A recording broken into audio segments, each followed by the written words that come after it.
Assalamu alaikum. My name is Ara Makbool. I'm a psychotherapist based in Islamabad. थोड़ा सा मैं psychotherapy के बारे में ज़रूर बताना चाहूँगी कि यूजली जब लोग मुझे अपॉइंटमेंट के लिए कॉल करते हैं तो वो they refer me as doctor Zara Maqbool. Therapists are not doctors, they don't have the license to give medication. हम लोग बेसिकली एक 50 मिनट्स टू 1 आवर का सेशन करते हैं जिसमें हम client, and we call them a client, we don't call them a patient, बैठ के बातचीत के ज़रिए आपकी अंडरस्टैंडिंग आपके अपने बारे में इम्प्रूव करते हैं. और जो भी आपको मेंटल हेल्थ इश्यूज़ आ रहे हों, जैसे डिप्रेशन है, एंजाइटी है, ट्रॉमा है, उसकी basically we help with that.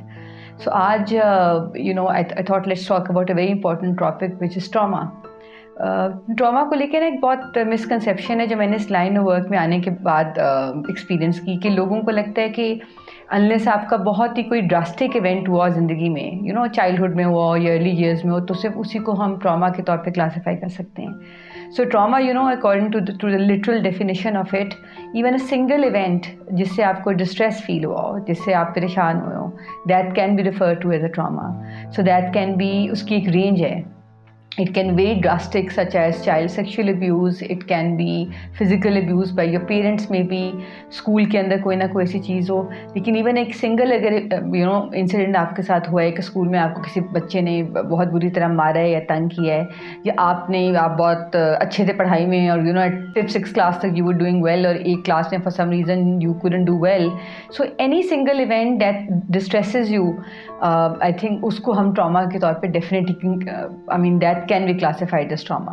तो ये बहुत इंपॉर्टेंट है इस चीज़ के बारे में ये अंडरस्टैंडिंग होना, बिकॉज मेरे पास क्लाइंट्स आते हैं और वो बहुत सी चीज़ों को ऑलरेडी मिनिमाइज कर रहे होते हैं कि एंड आई थिंक ये ह्यूमन नेचर भी होती है कि we want to downplay whatever painful experience that we have gone through. If you talk about trauma, common question that comes is के सो बेसिकली जो मैंने अपने experience में देखा है, मैं पिछले 4-5 साल से प्रैक्टिस कर रही हूँ, कि बचपन में कोई ना कोई आपकी इंसिडेंट ऐसा होता है जिसका इन्फ्लुएंस आपकी लेटर ऑन एडल्ट लाइफ पे आता रहता है, for a very long time, unless आप उसको प्रोसेस करें. कई दफ़ा अर्ली ईयर्स का भी हो सकता है कि टीन एज में, या maybe later in life, for example somebody losing a loved one, that is also classified as trauma. हम इसके अंदर एक चीज़ है जो एक ह्यूमन बीइंग एक्सपीरियंस करते हैं. इसमें इनिशियली मैं शायद अगर हम जेंडर की बात करें तो main and women both have gone through traumatic experiences. I think gender जो आपका है ना, वो इन इट सेल्फ एक ट्रॉमा है.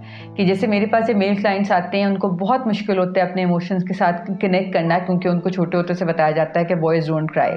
So that statement in it self is traumatic, because हमें एक सिखाया ये जा रहा है कि आप इमोशनल अपनी हेल्थ को बिल्कुल पीछे रखें और आप एक फंक्शनल रोल में रहें.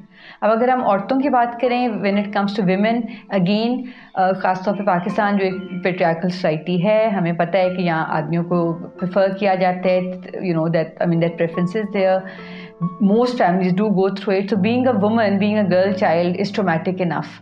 बहुत सी फैमिलीज़ में तो बड़ा वो ब्लेटेंटली उस चीज़ के बारे में बात भी होती है कि जहाँ फॉर एग्जाम्पल अगर 3 बेटियाँ हैं तो कॉन्स्टेंट कॉन्वर्सेशंस होंगी माँ बाप की, या दुआ करे होंगे कि बेटा हो जाए, एंड दे डोंट रियलाइज़ कि वो जो 3 उनकी बेटियाँ, उनके ऊपर उस चीज़ का क्या असर है. बहुत दफ़ा I've come across women who as young girls felt unwanted and they felt कि हमारी ज़रूरत ही नहीं थी, इसीलिए हमारी अम्मी अब्बू को एक हमारे लिए चाहिए था भाई.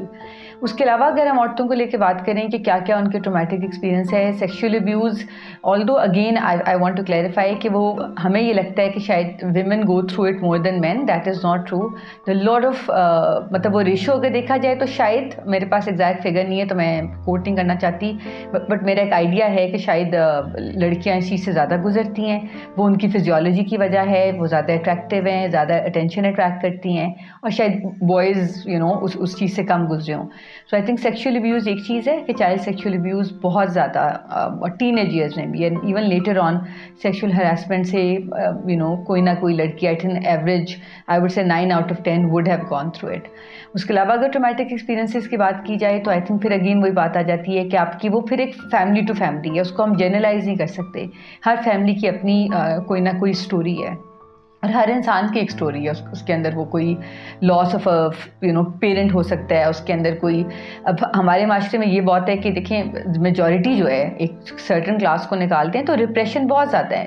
सो लाइक आई वाज सेइंग कि when it comes to women, वो बहुत सारे हमारी जो जेंडर है, जेंडर का अपना ट्रॉमा है कि जैसे अगर पढ़ाई की अपॉर्चुनिटीज़ है वो कम है, लड़कियों को जॉब करने की इजाज़त कम मिलती है।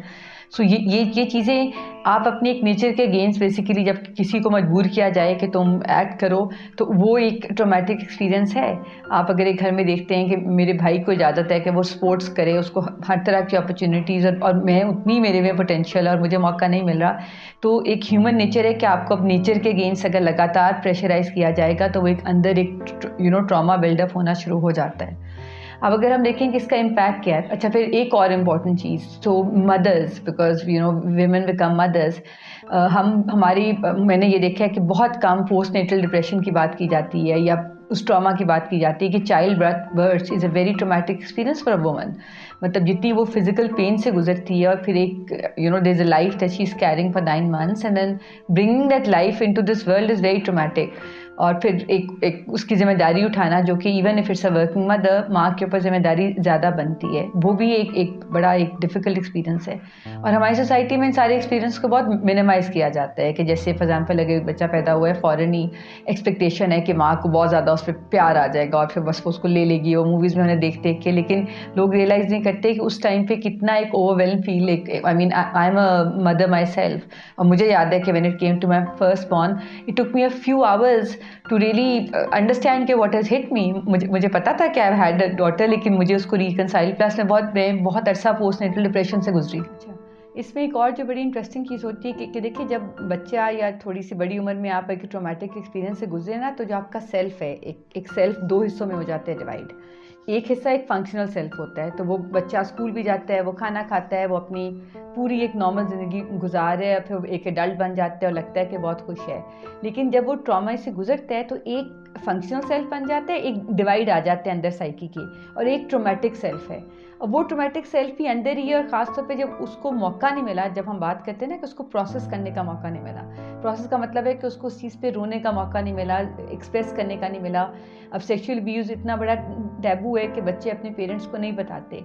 तो ऐसा बच्चा फॉर एग्जाम्पल जो उस तरह के अब्यूज़ से गुजरा है, ट्रोमेटिक एक्सपीरियंस से गुजरा है, उसके अंदर एक नॉर्मल हेल्दी हैप्पी सेल्फ भी है, लेकिन एक ट्रोमेटिक सेल्फ भी है। और फिर वो किस शक्ल में आता है? वो इस शक्ल में आता है कि मेरे पास बहुत से लोग डिप्रेशन के साथ आते हैं, एंजाइटी के साथ आते हैं, उनको पीटीएसडी होता है। PTSD is called post traumatic stress disorder, कि उनको भूख नहीं लगेगी या बहुत ज़्यादा लगेगी। ईटिंग डिसऑर्डर्स आ जाते हैं, उनको रात में नींद नहीं आती। बहुत सारे सिम्टम्स हैं जो पीटीएसडी के हैं। तो ये सारी मैनिफेस्टेशंस जो है ना, जो anxiety, depression, PTSD, eating disorders, self harming behaviours होते हैं, लोग अपने आप they use blades and they cut themselves, suicidal thoughts, ये सब के सब जो हैं एडिक्शंस। अब आप एडिक्शन को देखें तो इतनी ज़्यादा एडिक्शन हमारे इर्द गिर्द है। हर एडिक्शन की, जब मैं रिहैब में काम करती थी और मैं एडिक्ट्स के साथ काम करती थी, हर एडिक्शन, हर ऐसी चीज़ का रूट कॉज ट्रॉमा ही है। जिसका मौका नहीं मिला उस वक्त उस बच्चे को, एडल्ट को, अपने किसी भी इंसान के साथ वो सेफ नहीं फील करता था कि उस बारे में बात करें। तो ये सारी इसकी मैनिफेस्टेशंस होती हैं। अब अगर हम ट्रीटमेंट के ऊपर आएँ तो देखिए, आइडियली बहुत दफ़ा ये होता है कि अगर आपके ऐसे सिम्टम्स आ रहे हैं ट्रॉमा की वजह से, जैसे डिप्रेशन है, क्लिनिकल डिप्रेशन है, जिसमें आप बिल्कुल, आपका बिस्तर से भी उठने को दिल नहीं कर रहा, आप ज़िंदगी से बिल्कुल दूर हो गए हैं, उस सूरत में मेडिकेशन इंपॉर्टेंट है और आपको एक साइकेट्रिस्ट के पास जाना चाहिए या क्लिनिकल साइकोलॉजिस्ट के पास जाना चाहिए। बिकॉज ट्रॉमा करता ये है कि ओवर लॉन्ग टर्म क्रॉनिक अगर आप उस स्ट्रेस को लेके फिर रहे हैं तो आपके अंदर आपकी इम्यूनिटी लो होनी शुरू हो जाती है। कॉन्स्टेंटली एक हार्मोन है cortisol, that's called stress hormone, वो रिलीज होते हैं एवरी टाइम आपको आपके अंदर एक इंटरनल ट्रिगर फील होता है। आपको लगता है कि, क्योंकि brain, surprisingly brain can't differentiate कि मैं एक्चुअल थ्रेट के अंदर और डेंजर क्यों कि या डेंजर पास हो चुका है। सो बहुत से लोग जो पीटीएसडी में होते हैं उनको छोटा सा कोई उनके लिए होगा ट्रिगर, फॉर एग्जाम्पल अगर किसी ने सेक्सुअल अब्यूज़ से गुजरे हैं बचपन में और वो मार्केट में जाएं और कोई गलती से उनको हाथ हल्का सा भी लगा दें तो एकदम वो इंसान चौंकेगा और उसका एक बॉडी रिएक्ट करेगी। तो उस टाइम पे वो ये डिफरेंशिएट नहीं कर सकता कि ये चीज़ बचपन में हुई और अब मैं सेफ हूँ। सो ये सारी चीज़ें जो है ना, इसके अंदर इनकी मैनिफेस्टेशंस आती हैं।